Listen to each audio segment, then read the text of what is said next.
So how do we understand different disciplines in terms of social science? First we'll talk about the development of social science and then come to see how different disciplines were formed and then they developed, and then some disciplines split further into different, like your HR, what is it called, human resource management. Management was part of economics, management, and economics was part of history, and so on and so forth. So these disciplines keep fissioning over time. So how does this whole thing start? So if I were to, I should just lecture and then we should have questions, isn't it? That's first I think I'll spend about 20 minutes looking at the development and then go into individual disciplines. Not that I'm qualified to speak on all individual disciplines, but I can speak on 3 or 4 of them, on history, economics, geography, and so on. Whereas for library science, I really do not know, other than, and for HRM again, it is based on certain principles of economics that your discipline developed. So let's start with this. So, first thing is, what is science? Today, everybody wants to be known as a science. Every discipline wants to be known as a scientific discipline. Right? Now, the first question is, what is science and when does it develop? And how does it develop? Again, there is no unanimity about what is science. Let me start with the thing of Ayurveda. Now, Ayurveda, you must have heard, all of you must have heard about what are called Indian systems of medicine. Now, Ayurveda is something which a large number of people, let's say in Kerala, use. But then, is Ayurveda science or not? Ayurveda also has, they plead to the Almighty, to God. It is a source of knowledge which has been given by the gods. Okay. That is one part of Ayurveda. The second part of Ayurveda is a very materialist form of treatment, where, rightly or wrongly, they say that there's nobody from anthropology, sociology, there was somebody, isn't it?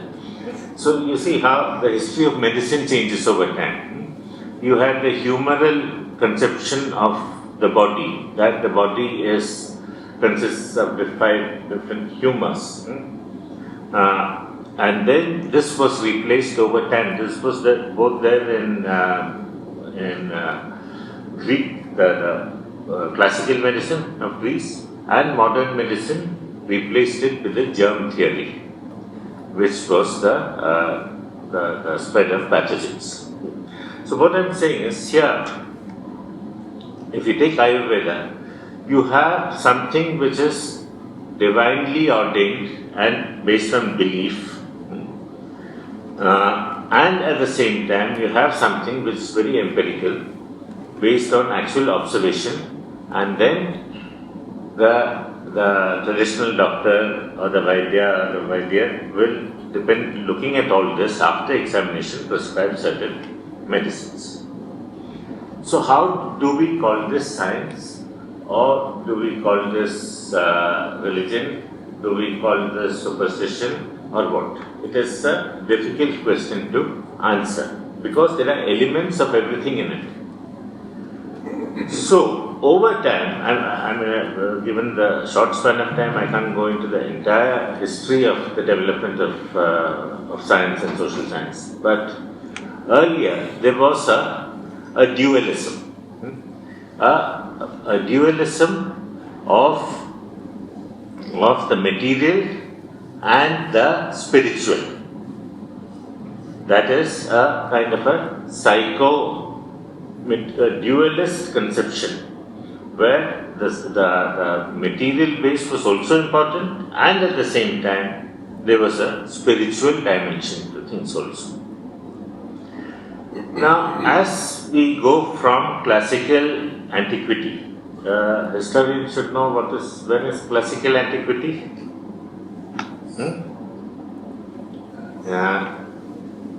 Greece.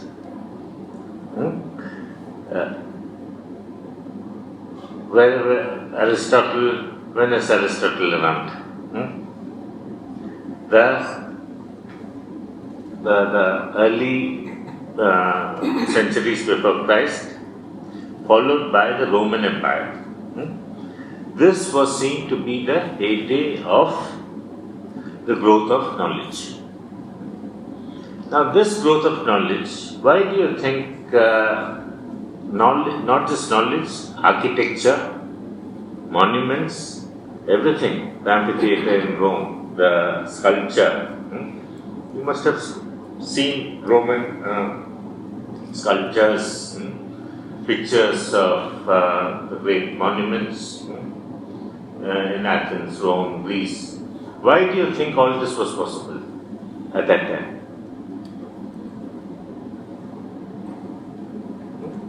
And then after Rome and Greece, after the downfall of Rome Greece, then Rome, then after the downfall of Rome, it's supposed to be dark ages in Europe. Supposed to be, I'm not saying it was dark, but it's supposed to be dark ages because this huge Roman Empire is defeated by tribal kingdoms from Germany and from France. Historians should know this, the history teachers here should know this in terms of the social formation. So Greece and Rome could do all this. They could concentrate on philosophy. They could concentrate on art. They could concentrate on science. Aristotle. All these people. Why was it possible? Because a large number of people were slaves. The work was done by slaves. The free men had the leisure, had the time, had the resources to do other pursuits other than farming or finding food or producing food. That work was handled to another set of people who were slaves who were totally without any rights. A slave has also been called a speaking tool. He's like a tool. I can use him, I can kill him, I can sell him, I can buy him, whatever it is. So, because of this large slave population, classical Greece and Rome could develop to heights which otherwise would not have been possible if all of them had to work. Gradually, as the supply of slaves go down, the Roman Empire also falls, and it is, you have the Frankish and the Germanic tribes coming into Rome, and the large Roman Empire breaks up, which extended from North Africa to to England to Europe. So anyway, coming back to social science.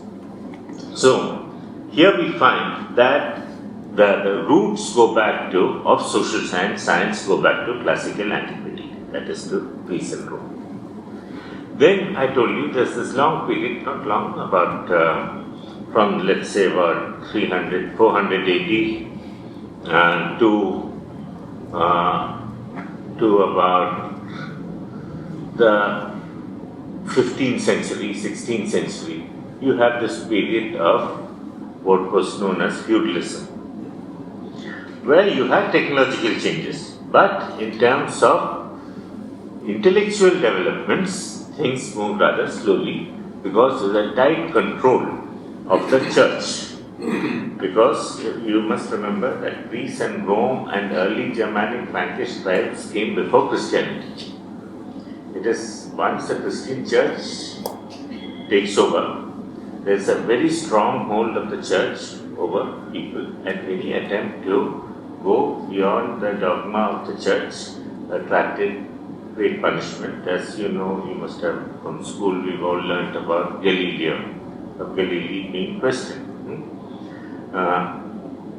for his heliocentric conception of the universe. So the church control was very much there in Europe over intellectual life. And here we find that even despite church control, there were groups of theologians who tried to understand social life, life around them. And at that time, there's nothing called social science or anything. But they talked about things as different as what was political, social, economic, economics, geography. All this was talked about, for instance, somebody like Thomas Aquinas. Now, Thomas Aquinas is writing in the 13th century. Now, here we find, and then, so although there is no clear discipline, they are trying to look at, or medieval theology is trying to, Christian theology is coming to terms with the social life around it. Then we find, again in the 13th century, we find Roger Bacon. Bacon comes with the rudiments of physical science, which was largely independent of medieval theology and philosophy. So, what we find in this medieval period of European history is that a lot of changes are taking place as far as technology is concerned. What are the changes taking place with technology? There is one, agricultural productivity is going on. Slowly, but it is going on. Gunpowder starts being utilized. Similarly, rockets are used, that is ballistics. So you need the physics of trajectory. If I fire a cannon from here, if I have to hit your fort, what will be the trajectory of the cannonball? So similarly, trade. Gradually, trade starts, and with trade, shipbuilding. There are the technology of shipbuilding. Navigation, telescopes, time, keeping of time. Without time, you can't really navigate across the ocean. For that, you need direction and time. So, all these things are going very incrementally, that is very slowly, gradually. And from here we find mechanical arts start coming up, such as architecture, engineering, optics, watches, clocks. So simple mechanics, the principles of mechanics or laws of mechanics, physics, even chemistry, all these are being developed at this time. So by the 16th century, this is by the time when you have Copernicus and you have Galileo, there is a fairly large amount of corpus of physical science existing. Knowledge about the physical science. It is largely empirical, based on observation, actual working, nothing greatly theoretical about it. There are no abstract laws as yet. But because of all these changes in the fields of material developments, technology, we have a substratum on which later science could build upon. Second was the physical body, the human body.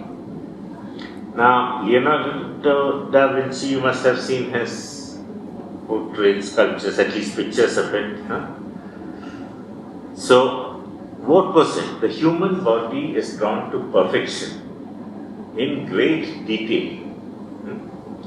Now, it is from this great detail of the drawing of the human physical body that this goes into the study of human anatomy then. It goes into geometry then, the precise proportions, detail, all these feed into these other disciplines. So, nearly all the subjects and questions which were taken up by social sciences later were taken up by scholasticism, which was a denomination within the church, a group within the church, monks who went into the study of these things. But because of the dogma of the church, it could not be freely expressed, but many of the ingredients of earlier social science, what became social science, was already present at this time. Then we come to we'll jump now to the 16th, 17th centuries. By 17th century, feudalism is declining. Capitalism still has not come, but it is growing. That is a period of transition between feudalism and capitalism. And here you find very, very important theories or writings by René Descartes. Have you heard of Descartes? The philosophers would have heard of Descartes. So, Cartesianism from Descartes, the adjective, is trying to put forward in a modern scientific language.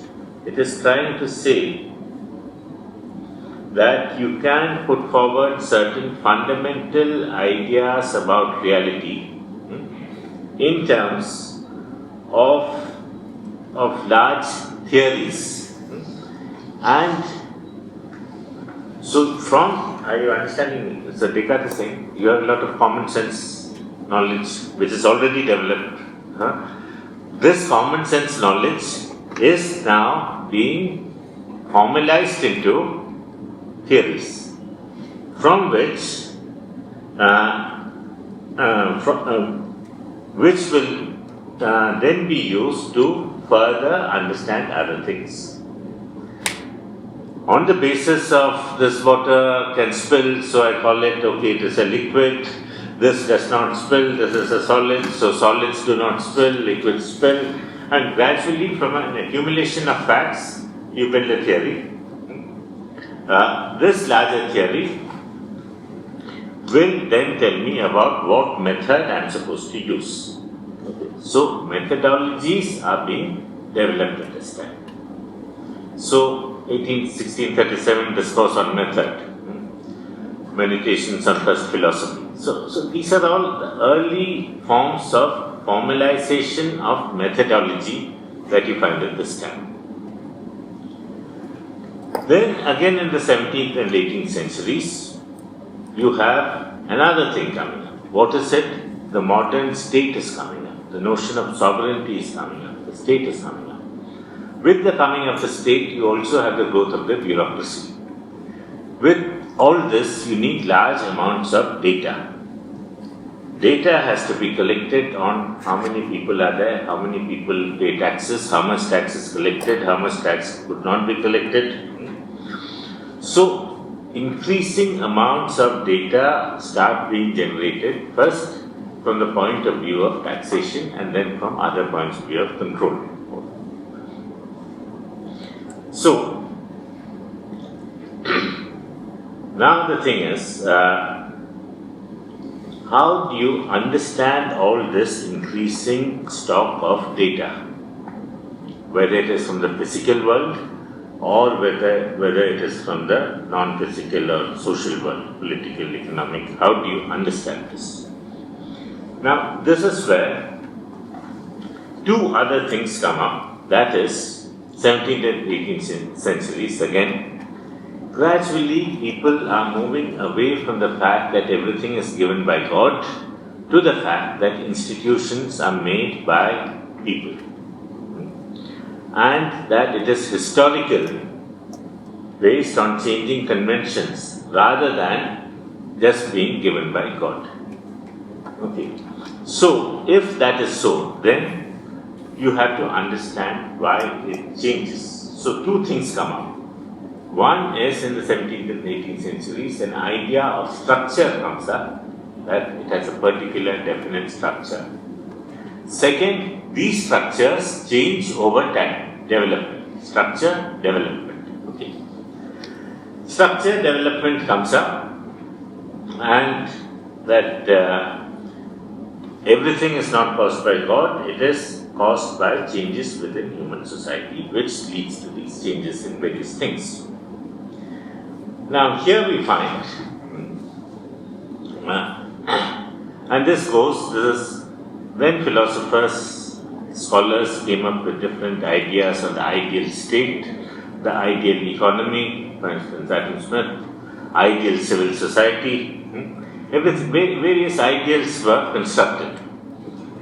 So, and they thought that society is moving towards these ideals or should move towards these ideals.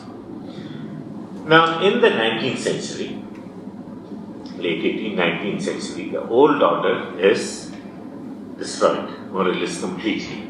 Old order meaning the old order of feudalism and aristocracy with two major revolutions, the French Revolution and the Industrial Revolution.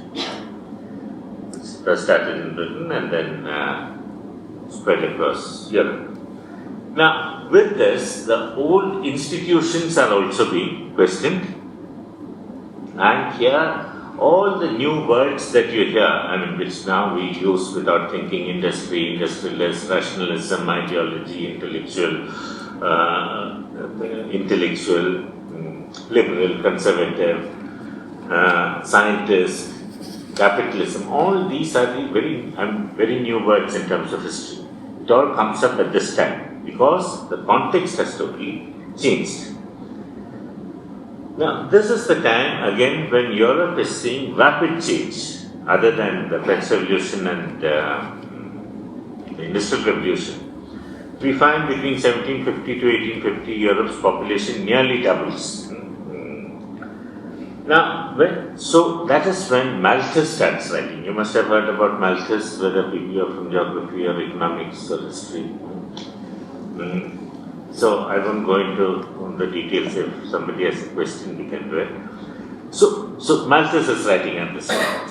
This is also the time when Marx is writing. Karl Marx is writing. This is also the time when Ricardo is writing. So they are around them. So what is coming up? Wage labor is coming up. Factories are being set up for the first time. Wage labor is coming up. Farmers are no longer farming their own land, they are becoming agricultural laborers. A huge movement of population from country to town. This is the time when the labor theory of value comes up. The classical economists, followed by Marx, all of them are talking about labor theory of value in different ways. So, what I am trying to say is, the context also determines the development of science as well as the development of different disciplines. Then we have, so this is how, then by the 18th century, by the end of the 19th century, you have late 19th century, we have more clear ideas about social science as opposed to physical science. Auguste Comte, supposed to be the father of sociology, very clearly he's talking about the need for a separate human science with dynamics, and this position is reiterated by others such as Durkheim, by Weber, by Marx. They are all trying to put forward a scientific view of put forward a human science with its own laws. At that time they call it laws, basically own dynamics, which is distinct from that of the physical world or of physics. Okay. Earlier it was seen, I told you about this dualism, the spiritual material dualism. So this thing is bridged, and biology was the first discipline outside physics where it was clearly shown with Darwin how species could change over time. So it was not the non-living world.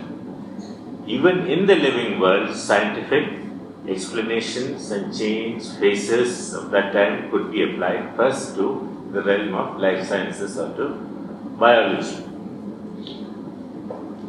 And by the 19th century then, we have these disciplines growing. First it was philosophy, encompassed everything. Even science came under philosophy. Then you have the disciplines of sociology coming up. But sociology is again a large discipline of everything about society. Then within sociology you have Durkheim, on the one hand looking at collective aspects of society, whereas you have Max Weber, looking more at individual traits. So that's how different disciplines are changing. But here we find that sociology comes up, then we have economics. Economics come up. I think I take up these questions. Each of these have to be studied very closely. I think most of the people here are from economics, sociology, history. Let us take these subjects, history. History is seen at this time as a social science, as part of the social sciences. It's a large thing, let's say in America.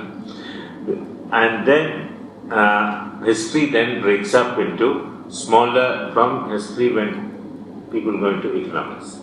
Economics becomes economic history, but some of the economists became economic historians. Some of the economic historians became political scientists. This is the American trajectory with Johns Hopkins University, which is set up after the Civil War. So everywhere you find that with the coming up, so there were two broad, there was a tension here.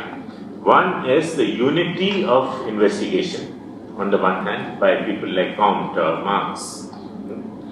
And then you had the growth of individual discipline, a unity of inquiry into human change. Whereas with the growth of from 1815 onwards, especially in Germany, you have the growth of universities. All research, everything is centered around the university. Universities started developing departments.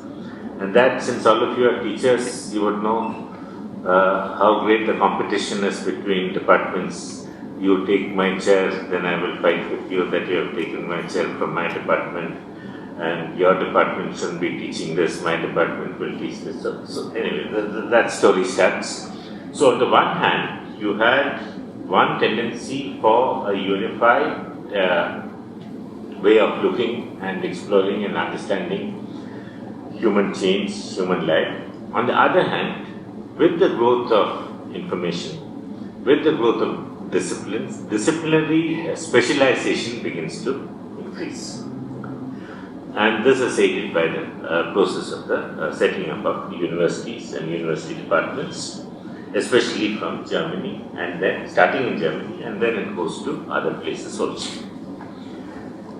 So now we have come to a situation where, let's say we start with some early disciplines of history, economics, and then these break up into different, fission into different disciplines. So economics, part of economics becomes commerce. Again, commerce is very much part of economics. Trade is an essential, integral part of economics. But then, as commerce, and there was a need to teach the workings of trade of various institutions. So, commerce starts. Then you have what you said as HRM, human resource management. And what is human resource management? I still do not understand. But I mean, we are all humans, and we are trying to coordinate or optimize our contribution. But human resource management is different. Earlier, human resource management had a less, fancy name. It was called labor officer. Isn't it? So what did the labor officer do? The labor officer would make sure the strikes did not happen, and if there's a strike, he would break the strike. Okay. So gradually the labor officer becomes human resource, became personnel manager. But so these are all words which are changing, because now you don't say that we beat our slaves and make them work. Now you try to manage them. Okay. so the words have become nicer. So human resource management is actually part of organizations, and the people like COAS. Have you heard of COAS? COAC in economics? He's worked on organization, the economics of organization. That's another story. But so this all comes from the parent discipline of, in your case, from economics. So economics then splits into commerce and economics. Commerce and economics then go into further sub disciplines or disciplines such as human resource management, even management. First you have management, then you have human resource management, and so on. But these are actually names of departments rather than a broad discipline as such. But when it comes to let me just take two examples from history and geography. History was,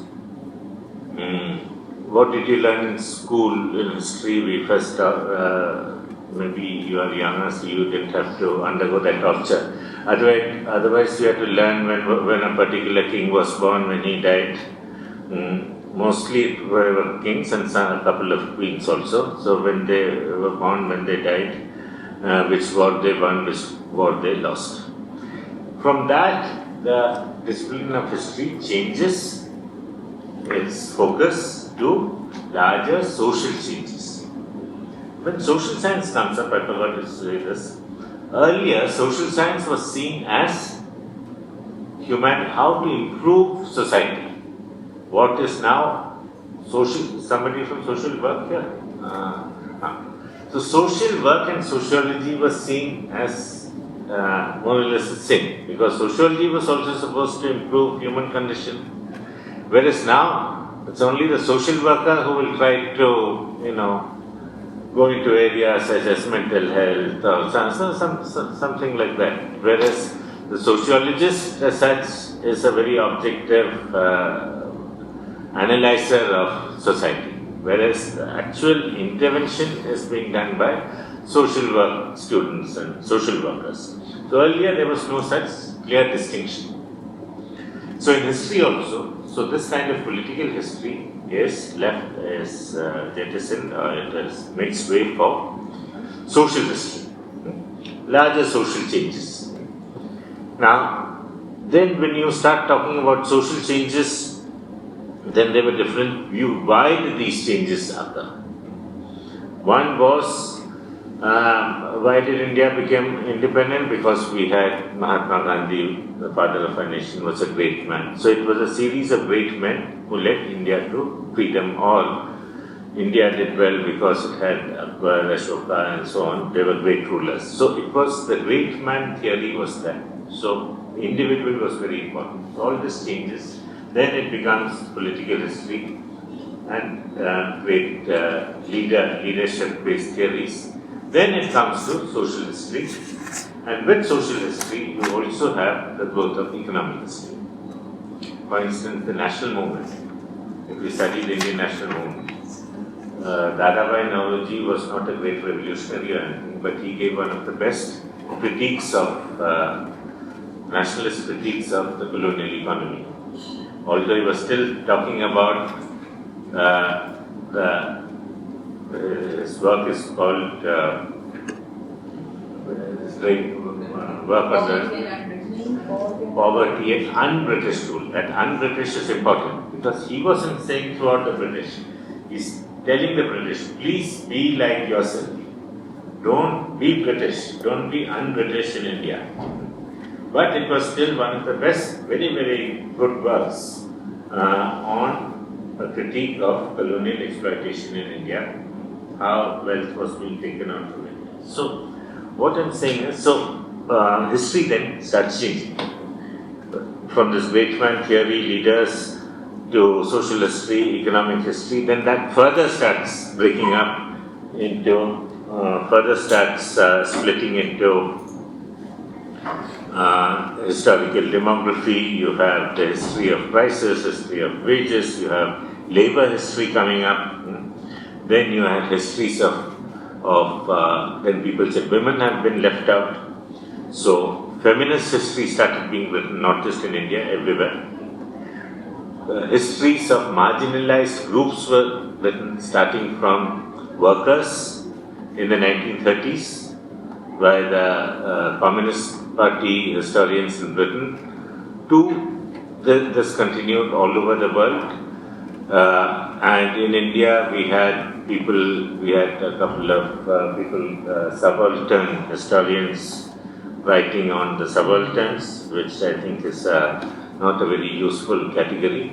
But then we had Dalit historians writing on Dalits, women, and so different. So history also there moves away from the old emphasis on political history into all these things. Then we had economic history coming up in India. Then economic history becomes increasingly quantitative in nature. We have quantitative history coming up. So history goes through a gamut of changes. Not all these changes are found in every country in the world. Certain areas, certain changes are more pronounced, certain areas, certain changes are not so pronounced. For instance, quantitative history in India is not greatly developed, whereas quantitative history is very well developed in the United States and now in Britain and so on. Economics. Economics is another very important early subject. Economics also we find today, can you just raise your hands, economics teachers? 1, 2, 3. Okay. What book do you teach? Textbook. Just tell me. Undergraduate textbook. What do you prescribe? Which book do you prescribe? Textbook. Okay, for macro. Richard? And for micro? Good. But that is econometrics, isn't it? He also has it on micro. Okay. Now, the others might not know this, isn't it? So, let us say economics. Do you teach on the history of economics? No. You accept the fact that neoclassical economics is economics. Demand and supply curve, right? Is there any questioning of that? You see, in economics today, you go to, and you must have also done it in school or something. If you look at economics, what are you taught in school, NCERT books if we take? You have a demand curve, you have a supply curve, where the two intersect, you have equilibrium price. Based on this simple model, the whole economy is supposed to work. That is, when supply will go up, when demand goes up. Right? So it is equilibrium will be reached.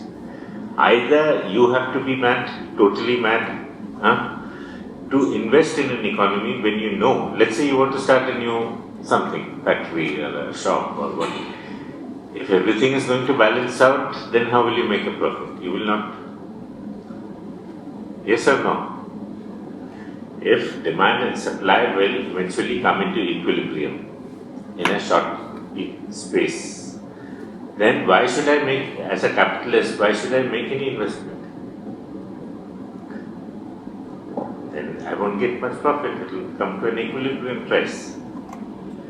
Second problem is, because you meaning economists, could not do your work properly, she had to come in as HRR. Because economics, the market could not, if market is self-regulating, why do you need the theory of an organization then? Because it was shown that everything could not be understood in terms of this self-regulating automatic market laws of simple neoclassical economics. We had all kinds of other institutional economics come. Institutions had to be explained because I mean, it is not just demand and supply, it is how closely I know the leader who is running the country or the state or whatever, which will help me get some more profit. Because all these connections matter. So there are a lot of things outside the forces of demand and supply which affect profit. In a particular place, my caste might matter, my religion might matter. If my parents were educated, I will have an extra benefit. If they were poor, then I would have a disadvantage. But all this is not taken into account by simple neoclassical economics, and that is why the discipline of economics itself changed. First, it changes from Adam Smith onwards. Economists were very important in the sense that models are being given first by economists. You must have heard about questioning, tableau économique in France, where for the first time a dynamic model is put forward in social sciences. There were many problems with it, but for the idea of a model, of a working academic intellectual model, a disciplinary model is put forward by questioning. So questioning, and then we have the classical economists, and then we have Marx, and then we have the coming of this neoclassical economists. So the classical economists and Marx did share a lot of things, but Marx had differences with them. But all that is replaced by neoclassical economics towards the end of the 19th century and the beginning of the 20th century, where economics becomes more and more quantitative. It is trying to come as close to physics as possible. They're saying that most economists are failed physicists.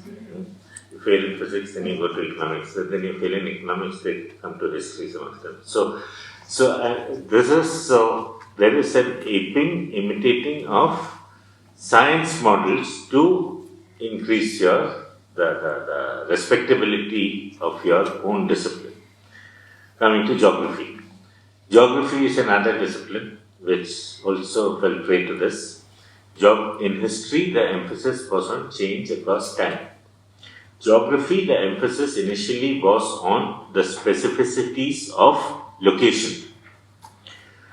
And it came up with all kinds of things that what you ate influenced you, and where you lived influenced you, the climate influenced you, and so on. Some people said if you ate meat, you became brave. Now they say you should not eat meat. And so all those things let us disregard. But the importance was history. History emphasized on time, change over time, whereas geography emphasized on location. Over time, geography also changes. Geography changes from this emphasis on location-specific work, to they try to conform to, like the economists did as far as physics went. Geographers also went into transportation theory. They went into transport geography and tried to see themselves as a science. In this Kannur University, every time I try to tell them that, look, you also deal with human beings, they say, no, we are scientists. We do only science. Which many places it is in science, except let's say in JNU, it is part of social sciences. CSRD it's called, Center for Social and Regional Development.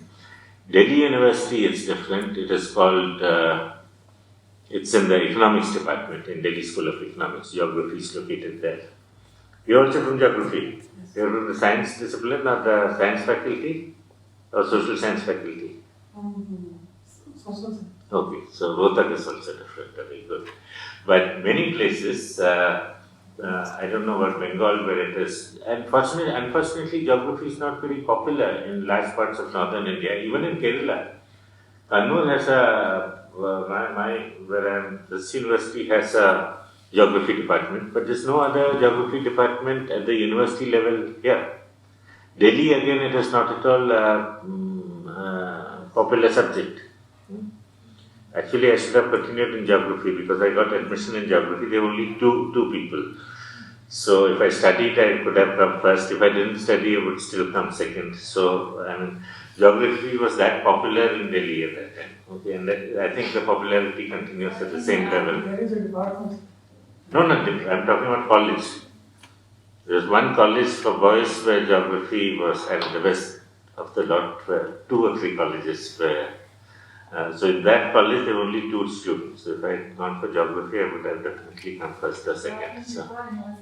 In Tripura University, the discipline of geography comes under faculty of science. See, so you also. But in colleges, we come under Social science. So all this is. Also it is being in the So and geography is something where you have large parts of physical geography do come under science.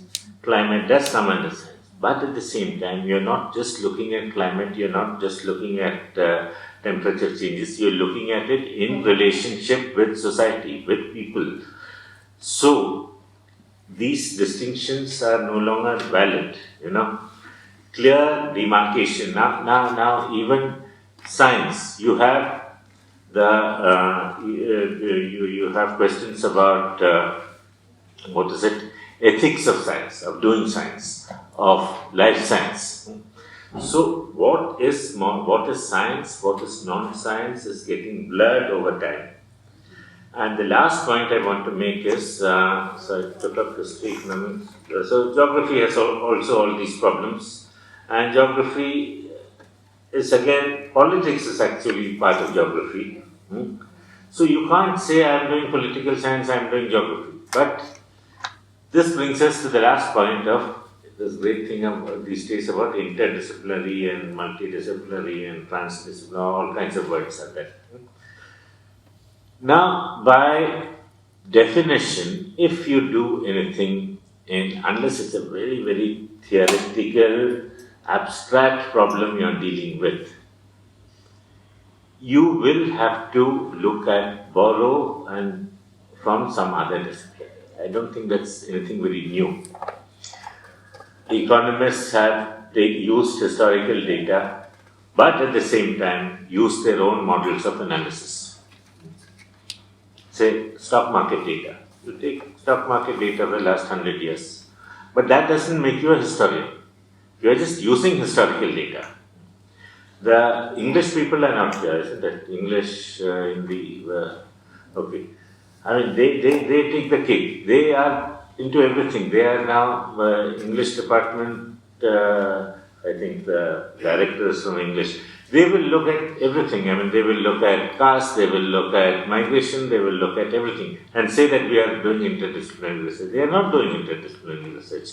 Interdisciplinary research means when you think that every discipline has its own protocols of doing research, of finding out what within quotes I can say is disciplinary truth. When you think that I cannot understand changes in Kerala 50 years ago without studying the historical movements that happened here, as an economist I want to look at change in land distribution. But to look at land distribution, I have to look at changes in political power. Without that, I cannot understand land, or let's say land reform. Now, when you want to study land reform in Kerala, can you do it only in terms of economics? No, you cannot. You have to look at the politics of the period.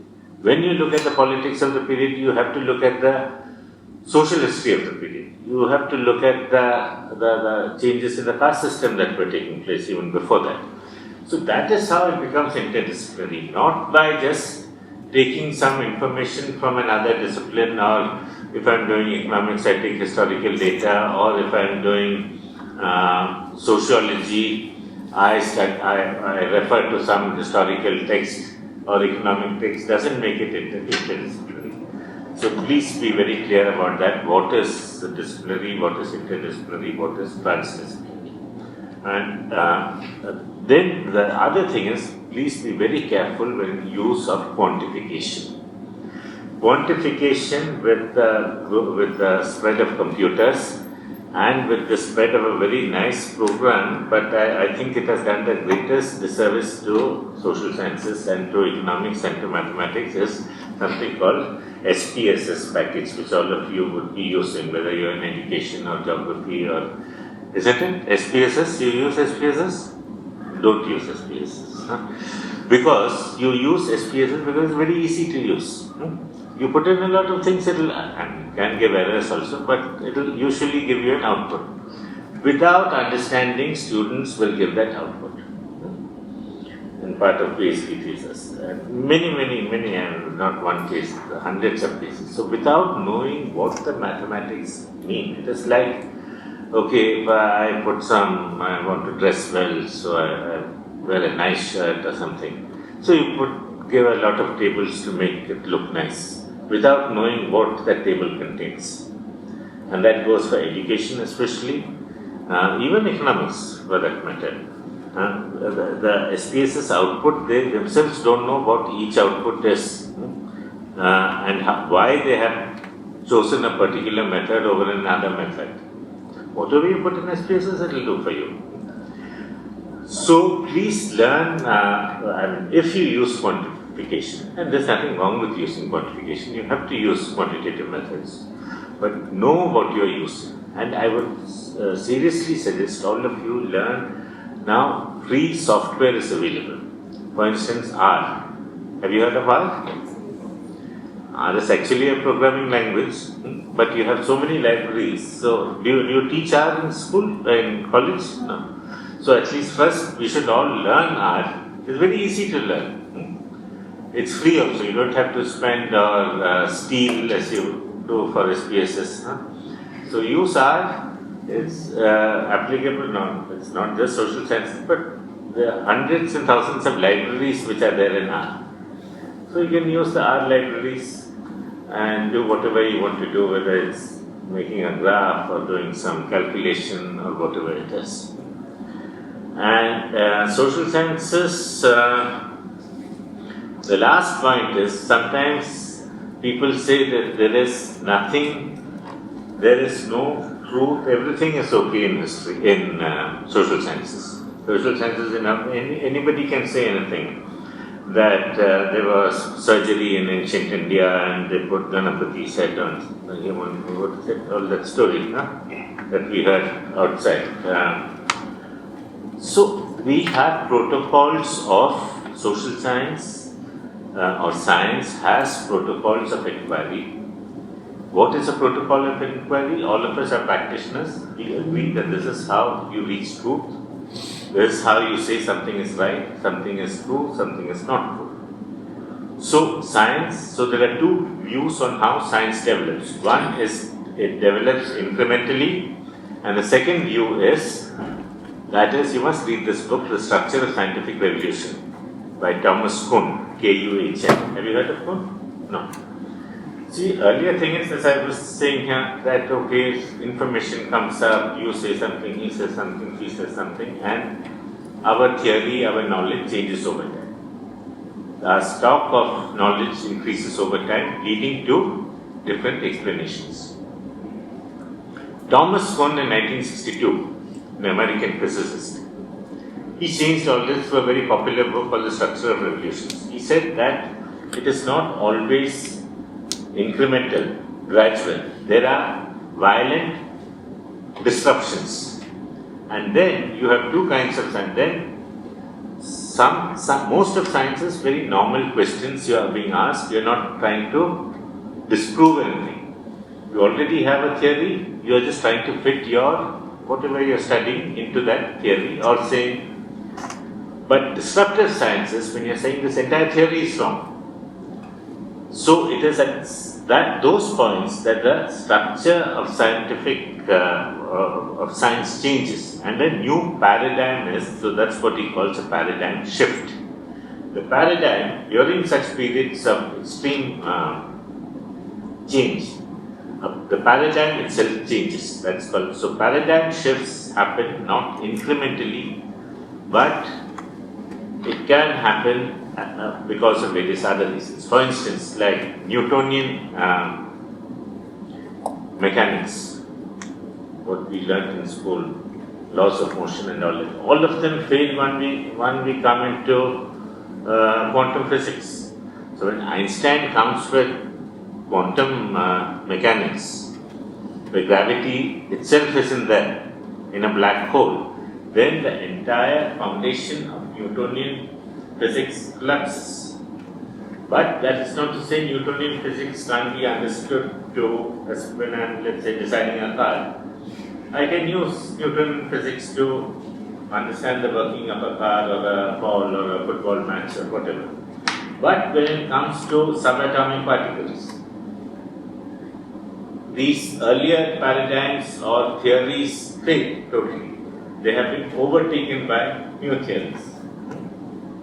So you have to understand that all these things are changing, nothing is fixed, and the categories you use, nation. Now there are things that you have nation in ancient India. You can't have nation in ancient India because there were no nations at that time. So these are all categories which are changing over time. Democracy. You have democracy in Greece, but not democracy in medieval Europe or medieval India or under Akbar or under Ashoka. There was no democracy. So all you have to look at terms, institutions, not as all institutions. Everything is changing. So our idea of the nation itself is changing.